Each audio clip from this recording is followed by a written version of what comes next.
El sacramento del bautismo Ludvigot. Manual de Teología Dogmática. 1. Noción y sacramentalidad del bautismo. 1. Noción. El bautismo es el sacramento por el cual el hombre renace espiritualmente mediante la ablución con agua y la invocación de las tres divinas personas. El Catecismo Romano, siguiendo las expresiones de Io 3, 5, Tit 3, 5 y F5, 26, da la siguiente definición de este sacramento: Baptismum esse sacramentum regenerationis per aquam in verbo, 2.2, 5. 2. Sacramentalidad del bautismo. El bautismo es un verdadero sacramento instituido por Jesucristo, de fe, DC 844. El racionalismo moderno niega que Cristo haya instituido el bautismo. Según Arnac, el bautismo cristiano, que remitía los pecados, se habría derivado por evolución del bautismo de penitencia de Juan. R. Reitzenstein intentó mostrar que el bautismo cristiano era imitación del bautismo de los mandeos, antigua secta gnóstica de bautizantes. Probablemente ocurrió lo contrario, que el bautismo mandeico sufrió la influencia del bautismo cristiano. El Papa Pío X condenó la doctrina de los modernistas, los cuales enseñaban que la comunidad cristiana introdujo la necesidad de bautizarse tomando del judaísmo el rito bautismal, como símbolo externo de la recepción en la comunidad cristiana, y vinculando a este rito la obligación de llevar vida cristiana, DC 2042. Prueba. A. El bautismo aparece ya, en figura, en el Antiguo Testamento. Fueron figuras del bautismo, según doctrina de los apóstoles y los padres, aquel moverse del Espíritu de Dios sobre las aguas, cf. La consagración del agua bautismal, el diluvio, 1 Pedro 3, 20s, la circuncisión, CO, 2, 11s, el paso del Mar Rojo, 1 Sioar 10, 2, el paso del Jordán, AIOS 3, 14ss, y las 7 veces que tuvo que bañarse en el Jordán el sirio Naamán, 4 Reg 5, 14. En Ef 36, 25, hallamos una predicción formal del bautismo: esparciré sobre vosotros agua limpia y seréis limpiados de todas vuestras inmundicias, y de todos vuestros ídolos os limpiaré, cf. Is 1, 16 ss, 4, 4, Zach 13, 1. El bautismo de Juan fue una preparación inmediata del bautismo de Cristo, Mt 3, 11, aquel bautismo debía mover a los pecadores a penitencia, obrando así, ex opere operantis, la remisión de los pecados. El Concilio de Trento declaró expresamente, contra los reformadores, que el bautismo de Juan no tenía la misma eficacia que el bautismo de Cristo, DC 857, cf. STH. In 38, 3, Baptismus Ianas gratiam non conferebat, sed saalamat gratiam praeparabat, el bautismo de Juan no confería la gracia, sino únicamente preparaba para ella. B. Cristo mismo hizo que Juan le bautizara en el Jordán, Mt 3, 13 ss, y dio a sus discípulos el encargo de administrar el bautismo, Dio 4, 2, explicó a Nicodemo la esencia y necesidad del bautismo, Dio 3, 3 y 5, y antes de subir al cielo ordenó a sus apóstoles que bautizaran a todas las gentes, Mt 28, 19, Dio 3, 5, el que no nacuere, villi, renaciere, del agua y del espíritu, villi, del Espí Santo, no puede entrar en el reino de Dios, Mt 28, 18s, me ha sido dado todo poder en el cielo y en la tierra, y pues, enseñad todas las gentes, bautizándolas en el nombre del Padre y del Hijo y del Espíritu Santo, cf. MC 16, 15, y por todo el mundo y predicad el Evangelio a toda criatura. El que creyere y fuere bautizado se salvará, mas el que no creyere se condenará. La autenticidad de MT 28, 19, está garantizada por el testimonio de todos los manuscritos y todas las antiguas versiones.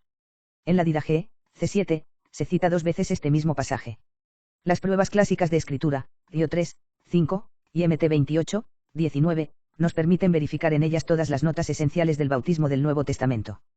El bautismo aparece como un signo externo de la gracia que consiste en la ablución con agua y la invocación de las tres divinas personas, produce la gracia interior, a saber, la regeneración, y fue instituido por Cristo para todos los tiempos.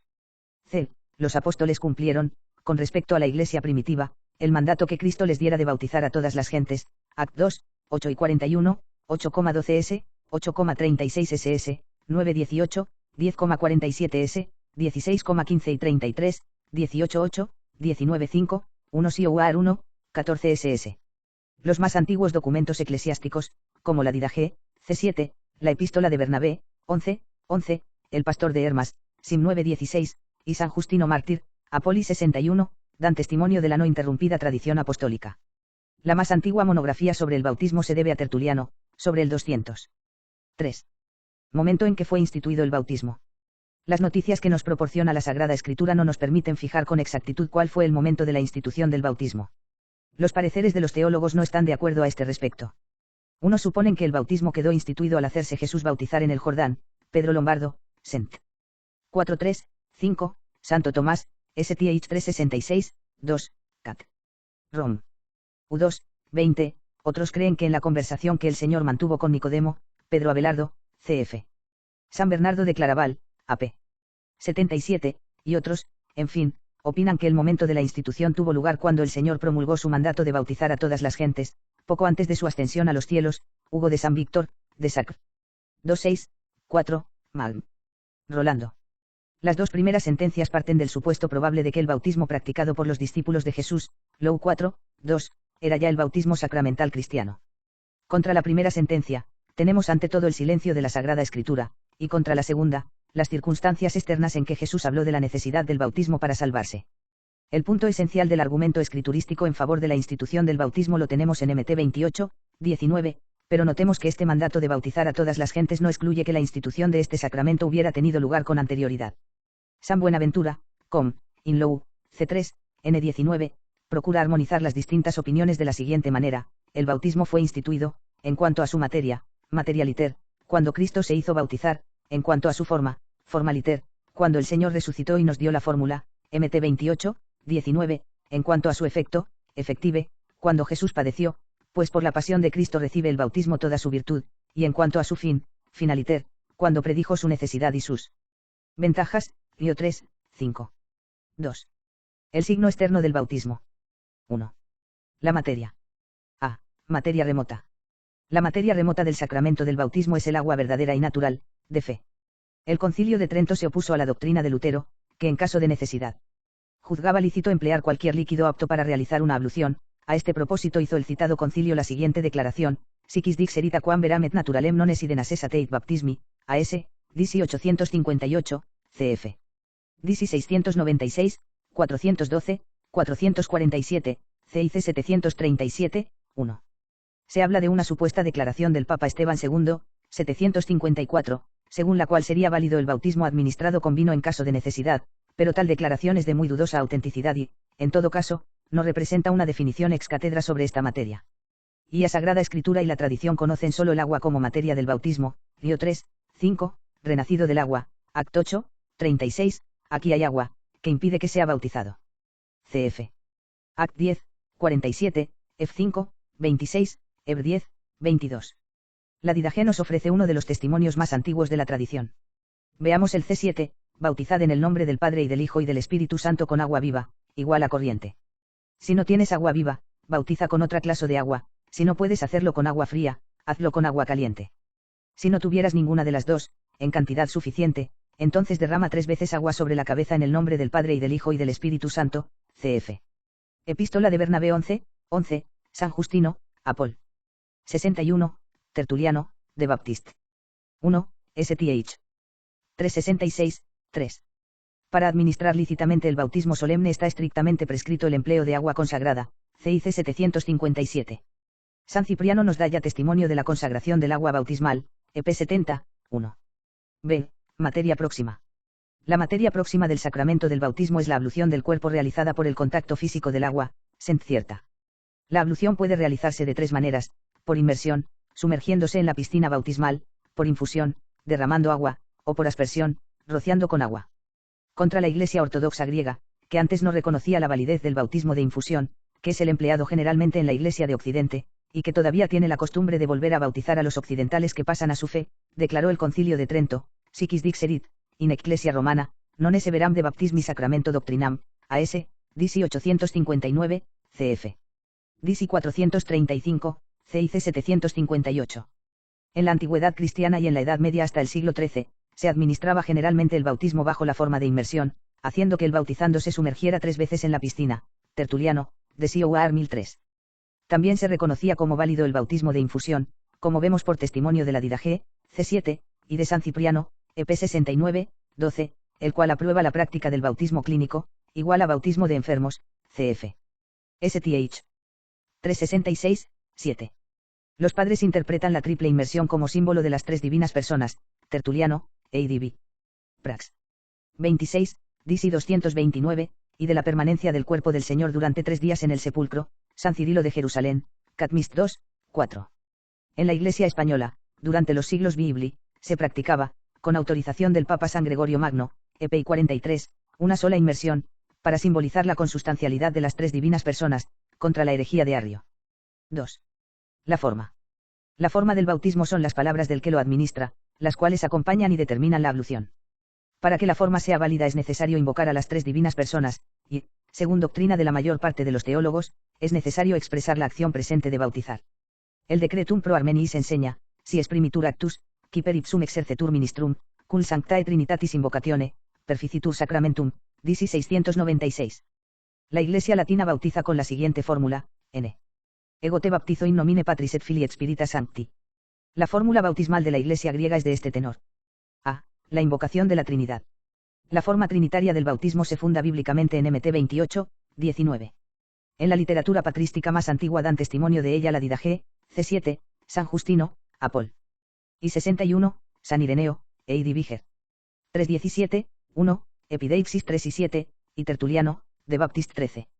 En la Sagrada Escritura se nos habla de un bautismo, en el nombre de Jesucristo, Act 2, 38, 8, 12, VGL, 10, 48, o, en el nombre del Señor Jesús, Act 8, 16, 19, 5, o, en Cristo Jesús, Rom 6, 3, es decir, en Cristo, Gal 3, 27.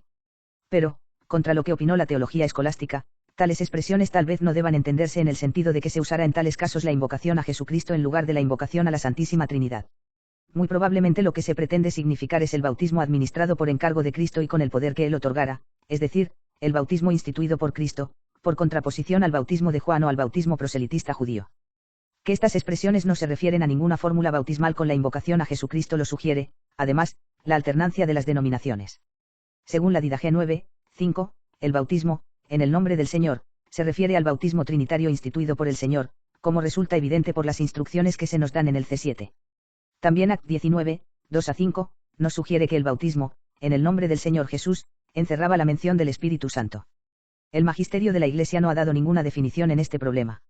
El Papa Nicolasi, citando en su favor a San Ambrosio, de Espíritu S13, 42, afirmó, 866, la validez del bautismo administrado, en el nombre de Cristo, es decir, bajo la invocación de Cristo, Disi 335, cf. Disi 229. Santo Tomás sostiene la opinión de que los apóstoles, en virtud de una particular revelación de Cristo, bautizaban bajo la invocación del nombre de Cristo, no del nombre de Jesús. Pero en la época postapostólica juzga que es inválido el bautismo administrado bajo la invocación de Cristo, a no ser que un privilegio especial de Dios permita esta excepción. La razón en que se funda el Santo Doctor es la positiva ordenación de Cristo, claramente testimoniada en Mt 28, 19, STH 366, 6. B. La expresión de la acción de bautizar. Fundándose en una decisión del Papa Alejandro III, 1159 a 81, en la condena de una proposición del teólogo belga F. Farbackes por Alejandro VIII, 1690, y en la declaración del Decretum pro Armeniis, 1439, se requiere, para la validez del bautismo, que se designe la acción presente de bautizar usando las palabras, ego, te baptizo, Disi 398, 1317, 696. No obstante, muchos teólogos de la escolástica primitiva, VG, Hugo de San Víctor, Esteban de Tournai, sostuvieron la validez del bautismo administrado con la omisión de las palabras citadas. Santo Tomás y la mayor parte de los teólogos del apogeo de la escolástica declararon que tal bautismo era inválido basándose en los decretales de Alejandro III, cf. STH 66, 5 a 2. Pero existe una dificultad muy seria contra esta última opinión, y es el hecho histórico, atestiguado por Tertuliano, de Coar 1003, ADB. Prax. 26, de Baptist. 2, 1, Hipólito de Ron, Traditio Apost, San Ambrosio, de Sacr. 2.7, 20, el sacramentario gelasiano, etc., de que en la época paleocristiana el bautismo se administraba de la siguiente manera: el ministro, siguiendo el símbolo apostólico, hacía al bautizando 3 veces la pregunta de si creía las verdades que en él se contenían, y a cada confesión de fe por parte del bautizando le sumergía en la piscina bautismal. No tenía lugar en toda esta ceremonia ninguna expresión formal de la acción de bautizar, bastaba la intención del que administraba el sacramento. Si tenemos en cuenta la gran difusión que alcanzó esta forma de bautizar, difícilmente podremos considerar la expresión de la acción de bautizar como pertinente a la esencia misma de la fórmula sacramental. Será más acertado considerar esa expresión como una condición fijada por la Iglesia para la administración válida o lícita del sacramento. 3. Los efectos del bautismo. 1. La justificación. El bautismo confiere la gracia de justificación, de fe. Puesto que la justificación consiste, según su faceta negativa, en la remisión de los pecados y, según su faceta positiva, en la santificación y renovación del hombre interior, DC 799, el bautismo, si se recibe con las debidas disposiciones, fe, arrepentimiento, obra. La remisión del pecado original y, en los adultos, de todos los queidos personales, sean mortales o veniales. La santificación interna, infundiendo la gracia santificante, con la cual siempre van vinculados los hábitos infusos de las virtudes y dones del Espíritu Santo. Al recibir la gracia santificante, el justo adquiere también el título para recibir las gracias actuales necesarias para cumplir los deberes que impone el bautismo.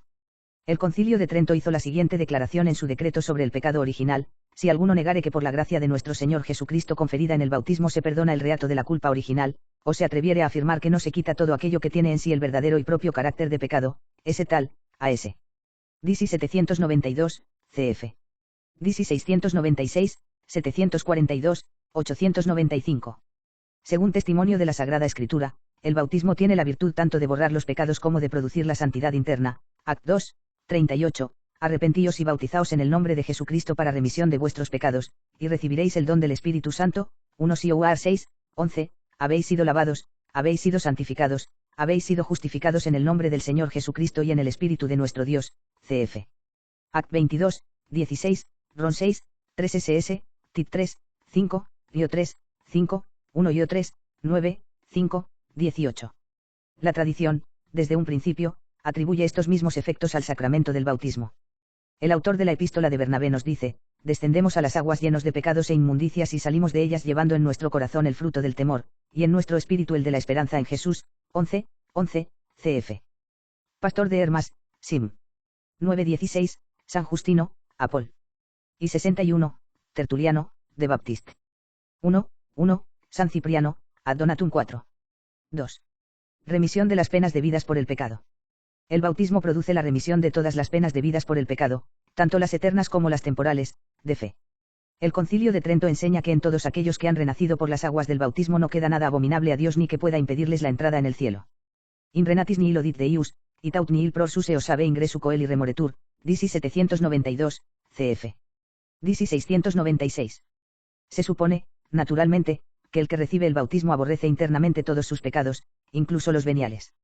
La remisión de todas las penas debidas por el pecado es doctrina que se halla indicada en los escritos paulinos cuando nos dice el apóstol que por el bautismo muere y es sepultado el hombre viejo y resucita un hombre nuevo, Rom 6, 3 SS. Los padres enseñan unánimemente esta doctrina. Tertuliano dice: después que se ha quitado la culpa, se quita también la pena, de Baptist 5. San Agustín enseña que el bautizado que partiera de esta vida inmediatamente después de recibir el bautismo entraría inmediatamente en el cielo, de peccatorum meritis et remissione 2:28, 46. Los males que subsisten después del bautismo, como la concupiscencia desordenada, el sufrimiento y la muerte, poenalitates, no tienen ya para el bautizado el carácter de castigo, sino que son medio de prueba y purificación, DC 792, ad agonem, y de una mayor asimilación con Cristo. Cuando llegue el tiempo de la resurrección desaparecerán en los justos todos esos males gracias a la virtud del sacramento del bautismo, cf. STH 69, 3. 3. El carácter bautismal. El bautismo recibido válidamente, aunque sea de manera indigna, imprime en el alma del que lo recibe una marca espiritual indeleble, de carácter bautismal, y por eso este sacramento no se puede repetir, de fe, DC 852, 867. Como el carácter sacramental representa una semejanza con el sumo sacerdote Jesucristo y una participación de su sacerdocio, signam configurativum, el bautizado queda incorporado al cuerpo místico de Cristo, a la Iglesia, por ese carácter bautismal. De la unidad del cuerpo místico de Cristo se sigue que todo aquel que recibe válidamente el bautismo, aunque sea bautizado fuera de la Iglesia católica, se convierte en miembro de la Iglesia una, santa, católica y apostólica, fundada por Cristo, caso de que no se una al mismo tiempo y voluntariamente a una comunidad herética o cismática. Todo bautizado está sometido a la potestad de jurisdicción de la Iglesia. El carácter bautismal establece una distinción entre los bautizados y los no bautizados, distinción invisible al ojo corporal, pero que será perceptible a la mirada del Espíritu en la vida futura, signam distinctivum. El bautizado recibe, en virtud del carácter bautismal, la facultad y el derecho de participar pasivamente en el sacerdocio de Cristo, es decir, de recibir todos los demás sacramentos, Sacramentorum Janua Ace Fundamentum, CIC 737, 1, y todos los dones de gracia y verdad que Cristo confió a su Iglesia, signam dispositivum. El carácter bautismal es una consagración del bautizado a Jesucristo e impone, por tanto, la obligación de llevar una vida cristiana, obligación de la que nadie ni nada le pueden dispensar, signam obligativum. 4. Necesidad de recibir el bautismo. 1. Necesidad del bautismo para salvarse. El Concilio de Trento se opuso a la doctrina de AIOS reformadores, cuyo concepto de la justificación conduce a negar que el bautismo sea necesario para salvarse. Si quis dixerit, baptismum liberum esi, hoc est non necessarium ad salutem, a.s. Si alguno dijere que el bautismo es cosa libre, esto es, que su recepción no es necesaria para salvarse, sea anatema, DC 861, cf. DC 791. Por lo que respecta al momento en que comienza la obligación de recibir el bautismo, declaró el mencionado concilio que, después de haberse promulgado el Evangelio, no puede tener lugar la justificación sin la recepción del bautismo o sin el deseo de recibirlo, y, Z 796. La necesidad de recibir el bautismo, según se colige de IO 3, 5 y MC 16, 16, es necesidad de medio, y, según MT 28, 19, necesidad de precepto tratándose de adultos. Sin embargo, esa necesidad de medio no es intrínseca, es decir, fundada en la naturaleza misma del sacramento, sino extrínseca, ya que el bautismo es medio indispensable para salvarse en virtud de una ordenación positiva de Dios. En determinadas circunstancias se puede prescindir de utilizar de hecho ese medio prescrito por Dios, necesidad hipotética. En la tradición se suele acentuar mucho la necesidad de recibir el bautismo para salvarse, por consideración a IO 3, 5. Tertuliano, refiriéndose a este texto, hace el siguiente comentario: está prescrito que sin el bautismo nadie puede alcanzar la salvación, de Baptist 12, 1, cf. Pastor de Hermas, Sim. 9:16. 2. Posibilidad de sustituir el bautismo sacramental. El bautismo de aguz se puede sustituir, en caso de necesidad, por el bautismo de deseo y el de sangre, sent próxima a la fe. A. El bautismo de deseo, baptismus flamini sive spiritus sancti. El bautismo de deseo es el anhelo explícito o implícito de recibir el bautismo sacramental, votum baptismi, deseo que debe ir unido a la contrición perfecta. El Concilio de Trento enseña que la justificación del que ha contraído el pecado original no es posible, sin el baño de regeneración o sin el deseo de recibirlo, sin el avacro regenerationis eius voto, DC 796, cf. DC 847, 388, 413. Según doctrina de la Sagrada Escritura, el amor perfecto tiene la virtud de justificar, LC 7, 47, le son perdonados sus muchos pecados porque amó mucho, Dio 14, 21, el que me ama a mí será amado de mi Padre, y yo le amaré y me manifestaré a él, LC 23, 43, hoy estarás conmigo en el paraíso. Los principales testigos de la tradición son San Agustín y San Ambrosio. Dice este en su oración fúnebre por el emperador Valentiniano II, que habla muerto sin bautismo, no iba él a poseer la gracia por la que suspiraba. No iba a poseer lo que anhelaba. Seguramente por desearla la consiguió. A él le purificó su piadoso deseo, de Obitu Valant 51 y 53. San Agustín comenta, meditándolo una y otra vez, veo que no solo el sufrir por el nombre de Cristo puede suplir la falta de bautismo, sino que también el tener fe y corazón converso, fidem conversionem que cordis, puede suplirlo si la brevedad del tiempo de que se dispone no permitiere recibirlo, de Baptist. 4:22, 29. En la escolástica primitiva, Bernardo de Claraval, EP 77, C2, N6-9, Hugo de San Víctor, de Sacr. 2:6, 7, y la Summa Sententiarum, V5, defendieron contra Pedro Abelardo la posibilidad del bautismo de deseo, cf. STH 368, 2. El bautismo de deseo obra, ex opere operantis. Confiere la gracia de justificación, con la cual va unida la remisión del pecado original, de todos los pecados personales graves y de la pena eterna debida por el pecado. Los pecados veniales y las penas temporales debidas por los pecados se perdonan según sea el grado de la disposición subjetiva. No queda impreso el carácter bautismal. B. El bautismo de sangre, baptismus sanguinis. El bautismo de sangre es el martirio de una persona que no ha recibido el bautismo, es decir, el soportar pacientemente la muerte violenta, o los malos tratos que por su naturaleza acarrean la muerte, por haber confesado la fe cristiana o practicado la virtud cristiana. Jesús mismo nos dio testimonio de la virtud justificativa del martirio, MT 10, 32, a todo aquel que me confesare delante de los hombres yo también le confesaré delante de mi Padre que está en los cielos, MT 10, 39, 16, 25, el que perdiere su vida por amor a mí la encontrará, Io 12, 25, el que menospreciare su alma en este inmundo la conservará para la vida eterna. Los padres consideran, desde un principio, la muerte del martirio como un sustitutivo del bautismo, Tertuliano la llama, bautismo de sangre, lavacrum sanguinis, y le atribuye el efecto de, sustituir el lavado bautismal, si no se ha recibido, y restaurarle que se hubiere perdido, de Baptist 16. Según San Cipriano, el S catecúmenos que sufren el martirio, reciben el bautismo de sangre, que es el más glorioso y elevado, EP 73, 22, cf. San Agustín, de Cib. Dei 13:7. Conforme al testimonio de la tradición y la liturgia católica, cf. La festividad de los santos inocentes, también los niños que no han llegado al uso de la razón pueden conseguir el bautismo de sangre, por consiguiente, el bautismo de sangre no obra tan solo, ex opere operantis, como el bautismo de deseo, sino también, queisa y ex opere operato, ya que es una confesión objetiva. Su efecto es conferir la gracia de justificación y, si la disposición es conveniente, la remisión de todos los pecados veniales y las penas temporales debidas por los pecados.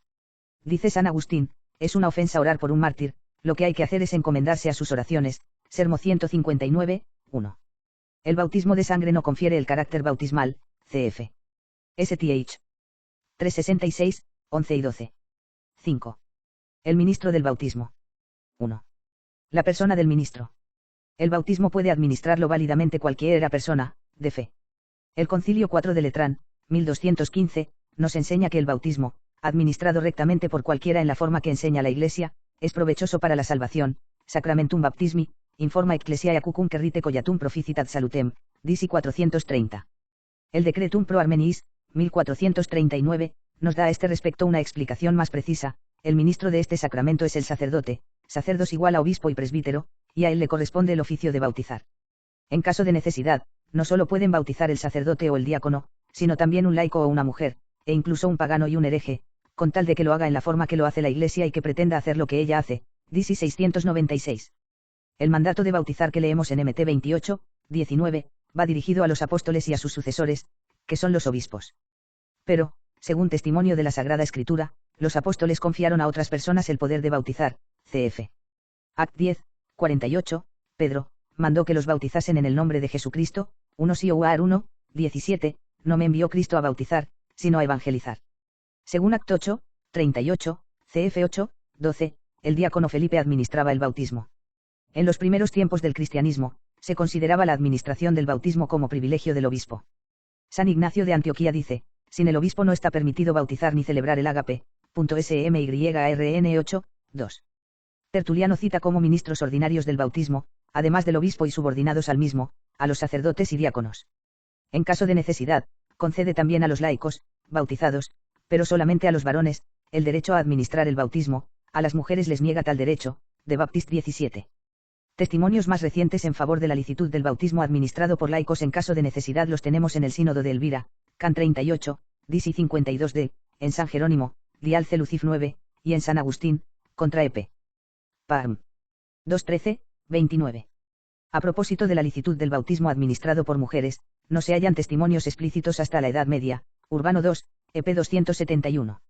Defendió la validez del bautismo administrado por los herejes el Papa Estebani, quien invocó la tradición en contra de Cipriano, obispo de Cartago, Disi 46, Nihil innovetur, nisi quod traditum est, y la defendió también San Agustín, contra los donatistas. El Concilio de Trento declaró dogma de fe esta verdad, Disi 860. A fines de la época patrística se impuso el reconocimiento de la validez del bautismo administrado por una persona que no estuviera bautizada. San Agustín no se atrevió a decidir nada en esta cuestión, contra EP. Parm. U13, 30. El Sínodo de Compiègne, en 757, y el Papa Nicolás I, 866, se decidieron por la validez del bautismo administrado por una persona no bautizada, Disi 335. La razón interna de que sea válido el bautismo administrado por cualquiera persona consiste en que este sacramento es necesario para salvarse, cf. STH 367, 3 a 5. 2. El rito de la administración. La administración del bautismo solemne está reservada a los miembros de la jerarquía. Ministros ordinarios del bautismo solemne son el obispo y el sacerdote, y el ministro extraordinario, el diácono, con permiso del ordinario o del párroco, CIC 738, 1, 741. El laico que administre el bautismo en caso de necesidad solamente puede realizar el rito sacramental necesario para la validez, CIC 759. 6. Sujeto del bautismo. El bautismo puede ser recibido válidamente por cualquiera persona no bautizada que se halle en estado de peregrinación, de fe. El bautismo por los muertos, de que se nos habla en 1 Sioar 15, 29, que lograrán los que se bautizan por los muertos. Si en ninguna manera los muertos resucitan, ¿a qué viene el bautizarse por ellos? No era un bautismo que se administrase a los muertos, sino que consistía tal vez en un bautismo recibido en supuesta representación, bautismo vicario, de personas que habían fallecido sin bautismo y para quienes trataba de conseguirse póstumamente la gracia bautismal, o tal vez fuera un bautismo o especie de ceremonia lavatoria por la cual se creyese poder interceder en favor de los difuntos, guardando analogía con aquella oración intercesora que ofrecieron los judíos en favor de los difuntos de la que nos habla 2 Mac 12, 42 ss. Basándose en estas palabras de San Pablo, algunas sectas cristianas de los primeros tiempos como los cerintianos y los marcionitas, practicaban el bautismo vicario en favor de los difuntos. Llegaron incluso estos herejes a administrar el bautismo a los mismos difuntos. Contra tales prácticas intervinieron los sínodos de Hipona, 393, y Cartago, 397. 1. Los adultos. En los que han llegado al uso de razón, se requiere la intención, al menos, habitual, de recibir el bautismo, para que éste se reciba válidamente, DC 411. Para recibirlo dignamente se requiere, además, la debida disposición interior, que debe consistir por lo menos en la fe y el arrepentimiento por los pecados cometidos, DC 798. La Sagrada Escritura exige expresamente, como preparación para recibir el bautismo, la fe, MC 16, el que creyere y fuere bautizado, se salvará, MT 28, 19, Act 2, 41, 8, 12S, 8, 37, y el arrepentimiento por los pecados cometidos, Act 2, 38, arrepentíos y bautícese cada uno de vosotros, 3, 19. La preparación para el bautismo que se exigía en la antigüedad cristiana consistía en el aprendizaje de la doctrina cristiana y en las prácticas de penitencia. 2. Los que no han llegado al uso de razón. Es válido y lícito el bautismo de los niños que no tienen uso de razón, de fe. El Concilio de Trento condenó la práctica de los anabaptistas, igual a rebautizantes, que repetían el bautismo cuando el individuo llegaba al uso de razón, y defendió el bautismo de los niños pequeños, siquis dixerit, parvulos, esi rebaptizándose iuti praestare omitiorum baptisma, quameos non actu proprio credentes baptizari in sola fide ecclesiae, AS. DC 869, CF. DC 791. Los reformadores conservaron el bautismo de los niños por influjo de la tradición cristiana, aunque tal bautismo es incompatible con su concepción de los sacramentos. Lutero intentó resolver la dificultad suponiendo arbitrariamente que, en el momento del bautismo, Dios capacita a los párvulos de manera milagrosa para que realicen un acto de fe fiducial justificante. Según la doctrina católica puede faltar la fe, porque ella no es causa de la justificación, sino únicamente un acto dispositivo, lo mismo se diga de otros actos dispositivos que pueden igualmente faltar. La fe del párvulo es sustituida, según doctrina de San Agustín y la escolástica, por la fe de la Iglesia, St. Hitchin 68, 9 a 2. Recientemente, un teólogo protestante, Cabart, ha presentado objeciones de tipo exegético e ideológico contra la práctica de bautizar a los párvulos, exigiendo que se corrija ese contrasentido que se verifica dentro del protestantismo y se sustituya el actual bautismo de los niños por otro aceptado con responsabilidad por parte del bautizando. La Sagrada Escritura no nos permite probar con plena certeza, pero sí con suma probabilidad, el hecho del bautismo de los párvulos. Cuando San Pablo, 1 Sioar 1, 16, y los Hechos de los Apóstoles, 16, 15 y 33, 18, 8, cf 11, 14, nos hablan repetidas veces del bautismo de una casa, igual a familia, entera, debemos entender que en la palabra casa están comprendidos también los hijos pequeños que pudiera haber, y eso con tanto mayor razón cuanto que la circuncisión, que fue sustituida por el bautismo cristiano, Col 2, 11, la circuncisión de Cristo, y el bautismo de los prosélitos en el judaísmo tardío se practicaban también. En los párvulos. Según Act 2, 38s, el don del Espíritu Santo que se recibe por el bautismo no solamente se prometió a los oyentes de Pedro, sino también a sus hijos. Por esto se pueden entender, naturalmente, en un sentido amplio, todos los descendientes de aquellos que estaban oyendo al apóstol. La posibilidad de que los párvulos reciban válidamente el bautismo se funda en la eficacia objetiva de los sacramentos y se justifica por la universal voluntad salvífica de Dios, 1 Tim 2, 4, que se extiende también sobre los niños que no han llegado al uso de razón, MT 19, 14, y por la necesidad del bautismo para alcanzar la salvación, Io 3, 5. El texto de 1 Sioar 7, 14 no puede considerarse como contrario al bautismo de los niños. El hecho de que San Pablo llame, santos, a los hijos de matrimonios mixtos no permite concluir que esos niños no tengan necesidad de recibir el bautismo, como tampoco se atrevería nadie a concluir, por el hecho de que el cónyuge no cristiano, se santifique, por el cónyuge cristiano, que aquel, al convertirse al cristianismo, no necesitara recibir el bautismo. La tradición cristiana no sabe nada de miembros de la Iglesia no bautizados. El concepto de santo, según lo emplea San Pablo en el citado pasaje, debe entenderse en el sentido amplio de la objetiva consagración a Dios, la cual contiene en sí el no ser impuro en el sentido de la pureza ritual. Del Martirium Policarpi, 9, 3, 86 años a que le sirvo, se deduce que Policarpo recibió el bautismo hacia el año 70, en edad infantil. Aparece claro en la Apología Primera de San Justino, 15, 6, que los hombres y mujeres de 60 y 70 años que en ella se mencionan, y, que desde su infancia eran discípulos de Cristo, se bautizaron siendo niños hacia los años 85 al 95. Un testimonio directo de la práctica eclesiástica de bautizar a los niños lo hallamos en San Ireneo, Eidi Viger.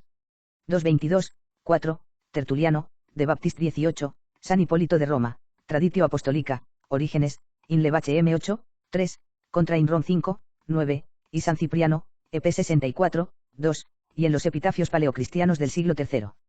Orígenes funda la práctica de bautizar a los niños en la universalidad del pecado original y afirma que tal costumbre procede de los apóstoles. Un sínodo cartaginés presidido por Cipriano, 251 o 253, desaprobó el que se dilatase el bautismo de los recién nacidos hasta 8 días después de su nacimiento, y dio como razón que, a ninguno de los nacidos se le puede negar la gracia y la misericordia de Dios. Desde el siglo IV va apareciendo, sobre todo en Oriente, la costumbre de dilatar el bautismo hasta la edad madura o, incluso, el fin de la vida. San Gregorio Nacianceno recomienda como regla general la edad de 3 años, or 40, 28. Las controversias contra los pelagianos hicieron que se adquiriera un conocimiento más claro del pecado original y de la necesidad de recibir el bautismo para salvarse, lo cual sirvió para extender notablemente la práctica de bautizar a los niños pequeños. La validez del bautismo de los niños nos permite concluir que los párvulos bautizados son plenamente miembros de la Iglesia y, al llegar al uso de razón, están obligados a cumplir las promesas del bautismo que pronunciaron por boca de los padrinos de su bautismo. El Concilio de Trento rechazó la doctrina de Erasmo de Róterdam según la cual los niños, al llegar al uso de razón, tenían que decidir libremente si aceptaban o no los compromisos del bautismo, DC 870. Por ordenación positiva de Dios, toda persona está destinada a incorporarse por medio del bautismo a la Iglesia de Cristo, a fin de alcanzar su último fin sobrenatural. La obligación de creer y llevar una vida cristiana que se deriva de la recepción del bautismo la tienen que aceptar sobre sí todos los hombres por amor a su salvación eterna.